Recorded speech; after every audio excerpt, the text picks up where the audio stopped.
Hi, good morning, everyone. Good morning. My name is Charles Clarkson, and I'm the project director of a federally funded program called the Senior Medicare Patrol of New Jersey. Every state has a Senior Medicare Patrol. This is Joe Schneider, who's one of our outreach specialists. Good morning. And if you look at the bags we've handed out, you can see our name, our logo, and also our telephone number. So you always have access to us if you need to. Okay, so we're going to talk today about Medicare fraud, and I can answer any of your Medicare questions, okay? So if you have any questions, feel free to interrupt me at any time. I'd rather have it interactive. So I'm going to ask a question. How much money do you think Medicare loses in 1 year to fraud, waste, or abuse? 40 billion? How much? 2 million? $1 million? I don't know what. Probably a lot. 200 million? Try $60 billion. You were Your close. guess was the closest guess that I think we've got this year. $60 billion a year. And who's paying for that? We That's right, you are. the Comes insurance out of is your going tax up and up, dollars. Right? So today, we're going to teach you what to watch out for in Medicare fraud and how to protect yourself so you will not be victimized. Okay? So let's start off with some general rules.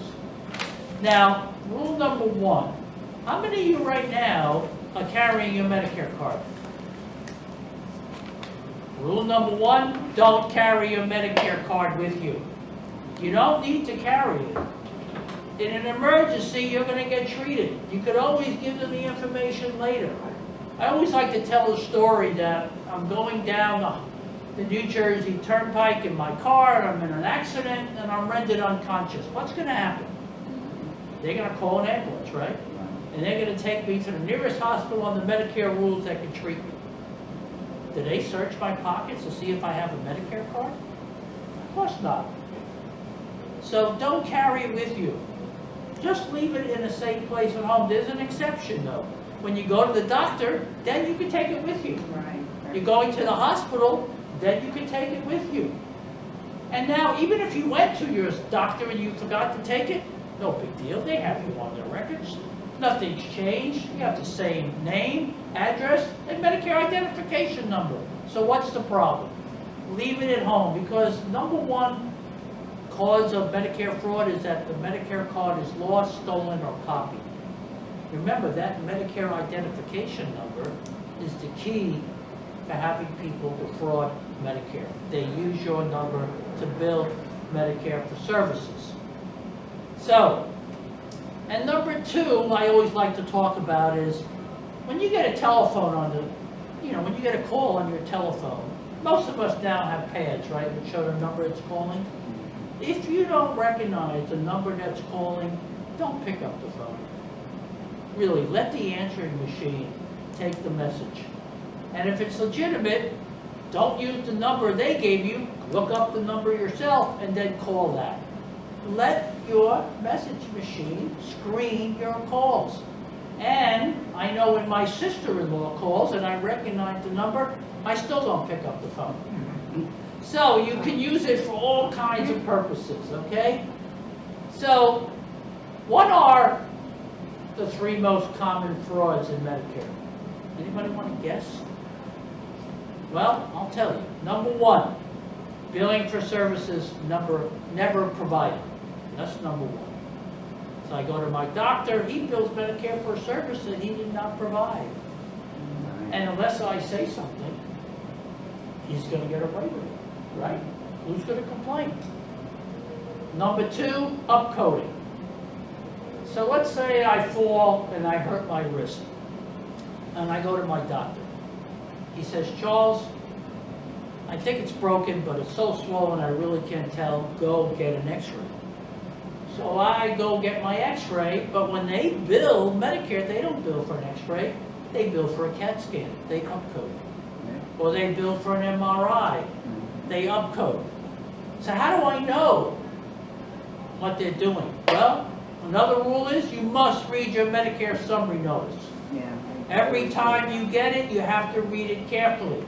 Now remember, if you're on original Medicare, you get a Medicare summary notice every 90 days, Yeah. presuming you had service during that 90-day period.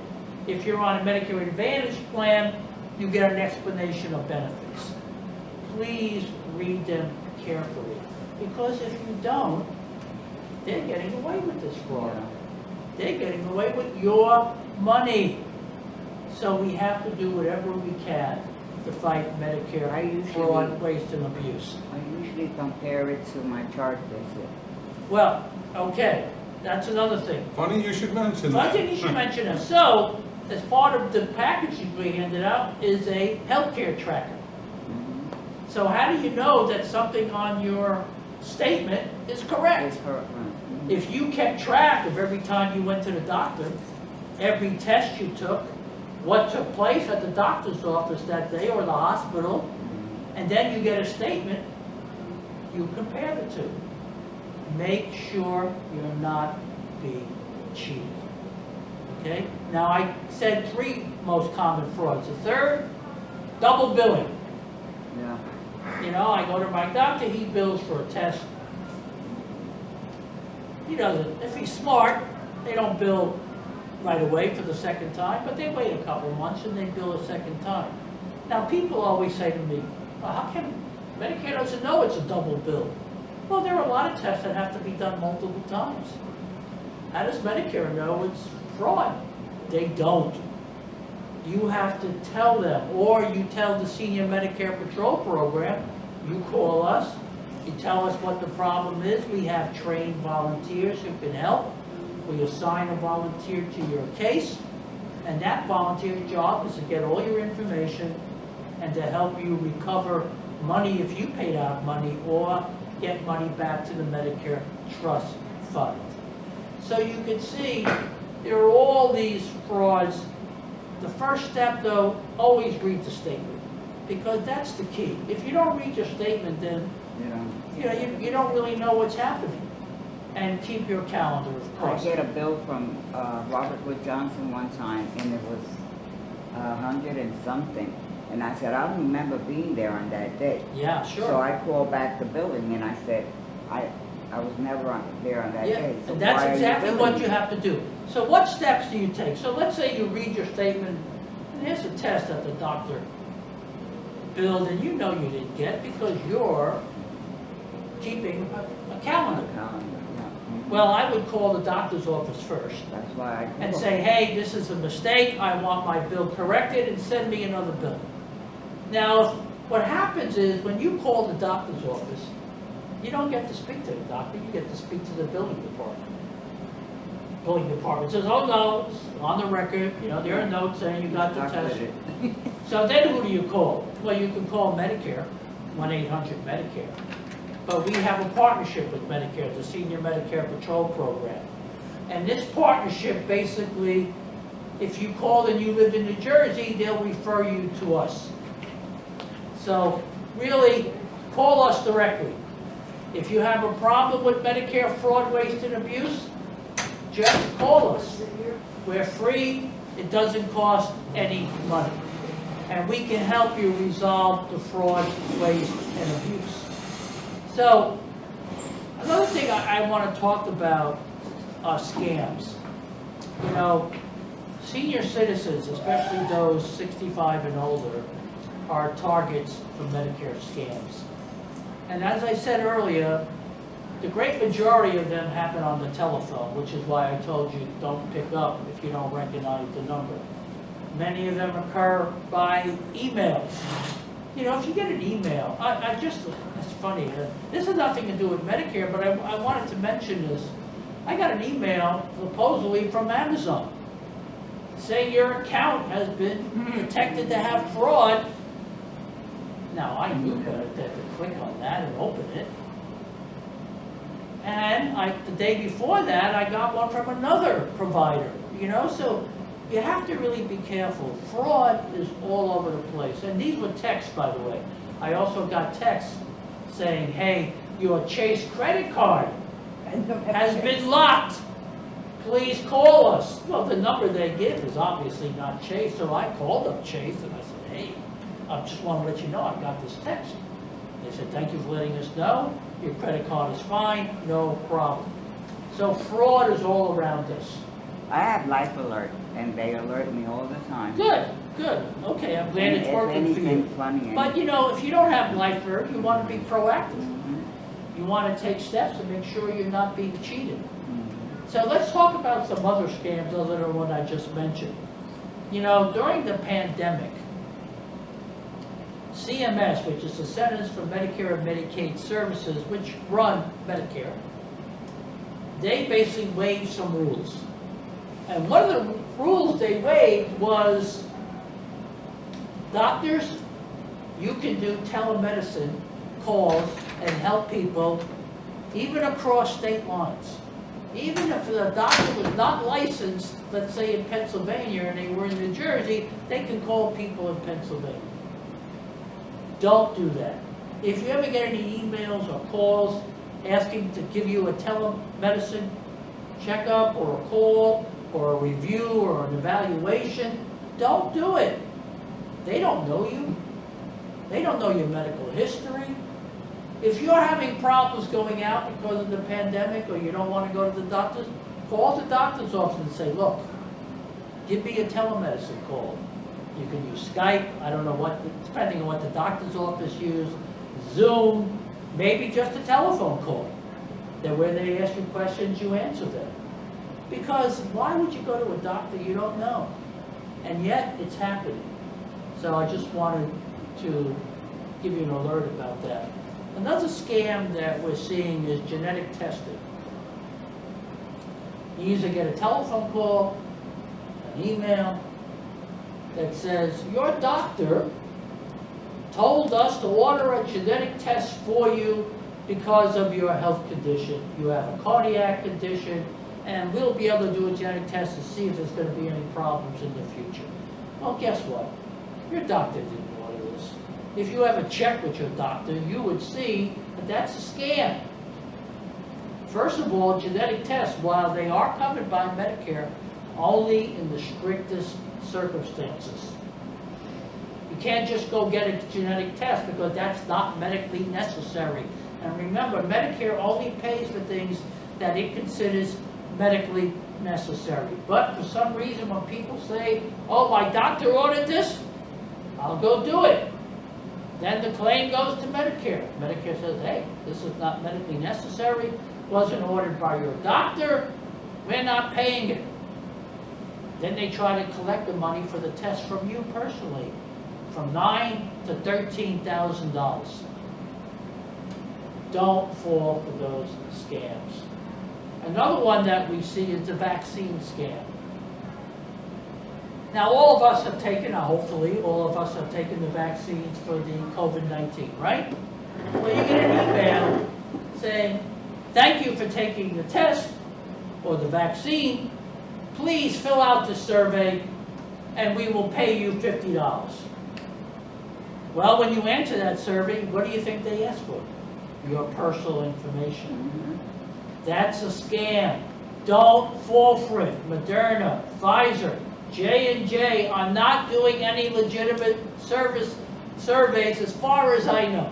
So don't fall for those scams, and tell your friends, tell your neighbors that all these scams are out there. So that's basically, in brief, all the information I wanted to pass on to you about Medicare fraud, waste, and abuse and how you can protect yourself. Does anybody have any questions? Yes. Yeah, this happened a couple of years ago. My mother was about 90 years old, and she reported what she thought was fraud.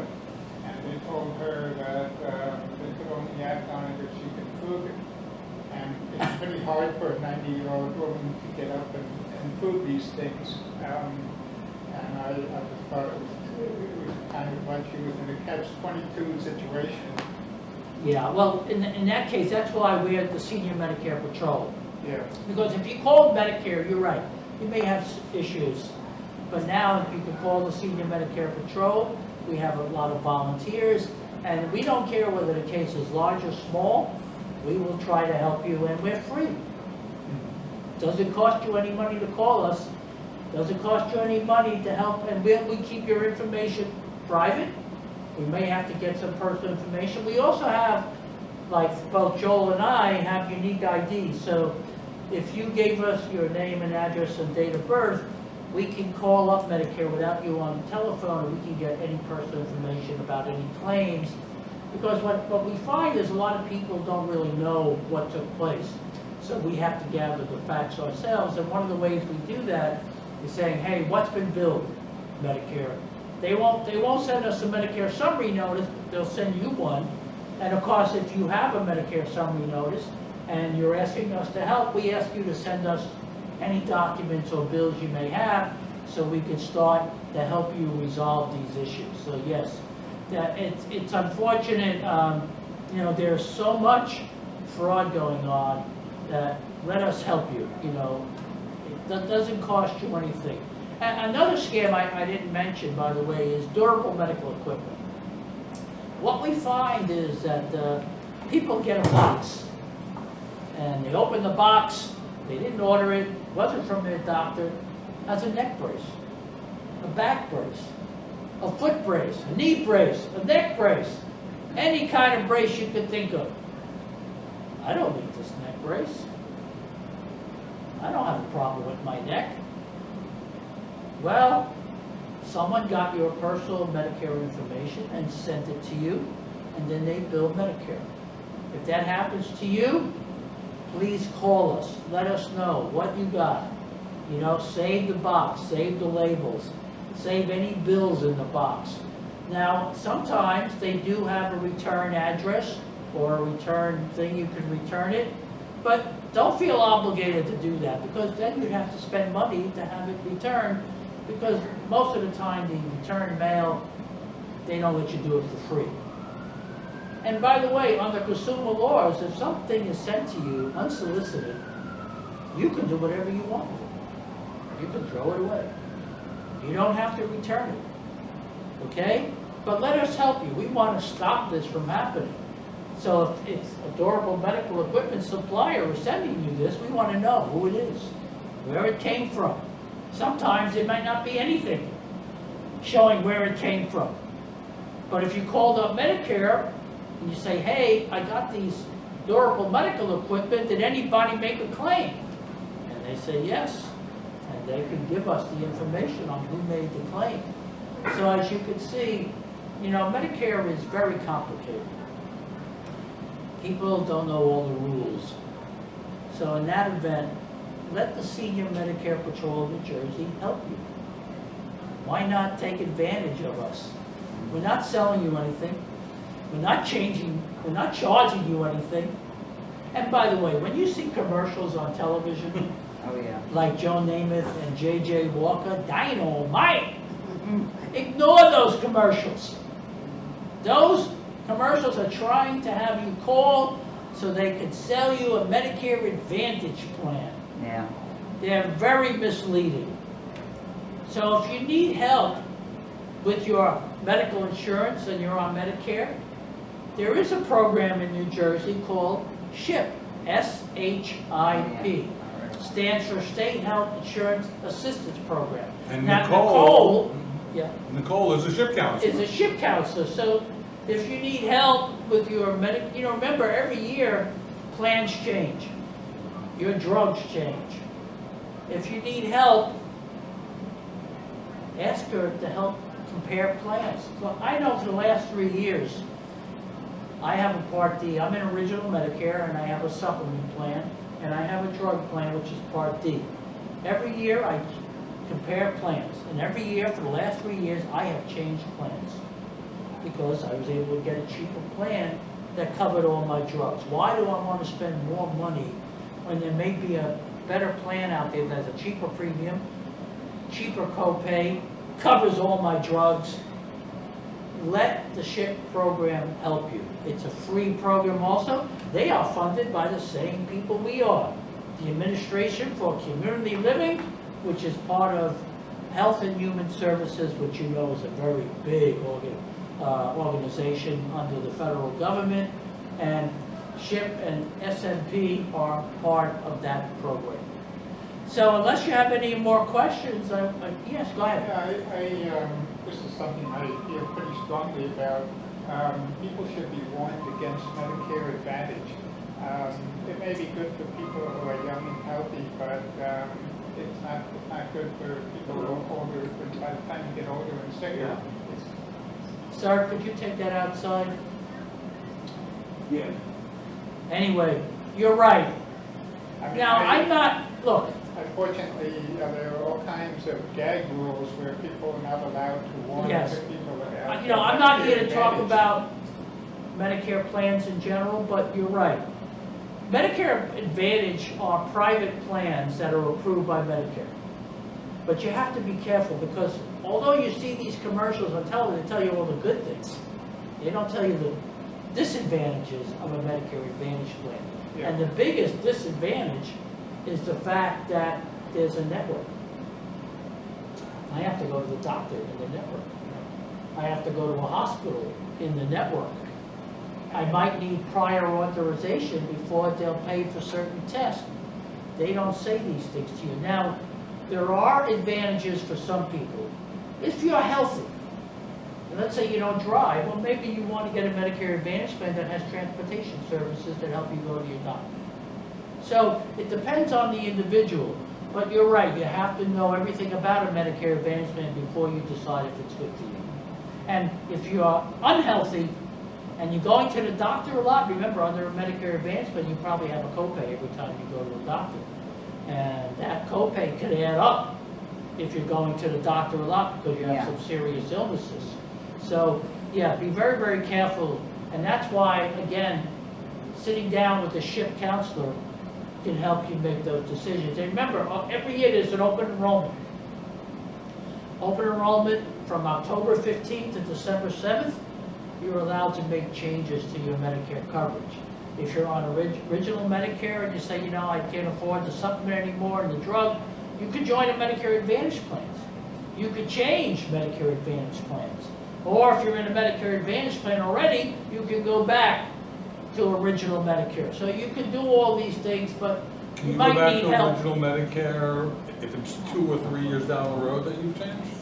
What was that? If you're on a Medicare Advantage plan and you want to go back to Yeah. original Medicare, Yeah, I'm not here really to talk about that, but one of the problems in a Medicare Advantage plan, let's say you've been in there for a number of years and you want to go back to original Medicare because maybe a specialist is not in the plan that you need, or maybe your certain doctors you want to go to are not in the plan. You can go back to original Medicare, but the problem is you may not be able to pick up a supplement plan because remember when you first enroll in Medicare, you have Part B, which is your outpatient coverage. You have a 6-month guaranteed period where you can pick up any supplement plan and they can't turn you down for any reason. If you wait a number of years and you're in a Medicare Advantage plan, you want to go back, you may not be able to pick up a Medicare supplement plan. Or they might have a waiting period, or they may charge you a lot more because of your prior conditions. So on that note, let's wrap it up. Anybody else have any questions? Well, thank you for coming and enjoy the rest of your day. No, I there have is one thing I question. did want to just add to that, what Charles was saying. Seeing your SHIP counsel once a year, we recommend really, really important. If you go to the SHIP counsel with just a list of your doctors and a list of your medications, they can input that in the computer and they can pull up every insurance policy in your county and they can show them to you, and depending upon what is important to you, you can pick the best plan. So we recommend that you do that every year during open enrollment. And if you're handy with the computer, you can actually go in and. You can do it yourself. There's something called the Medicare Plan Finder. If you go to medicare.gov and you can say search plans.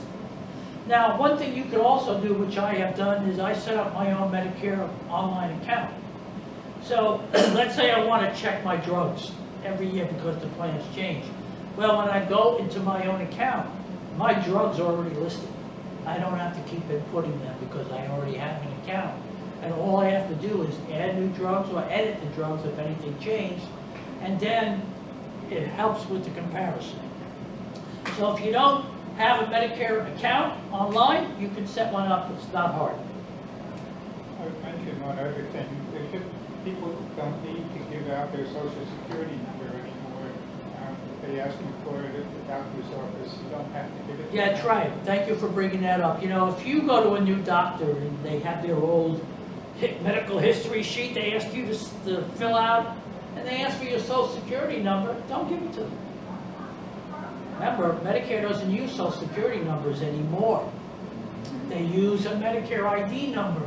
Why do they need your social security number? They don't. I always leave it blank, and no one usually ever says anything. But good point. So thank you very much for coming, and have a great day.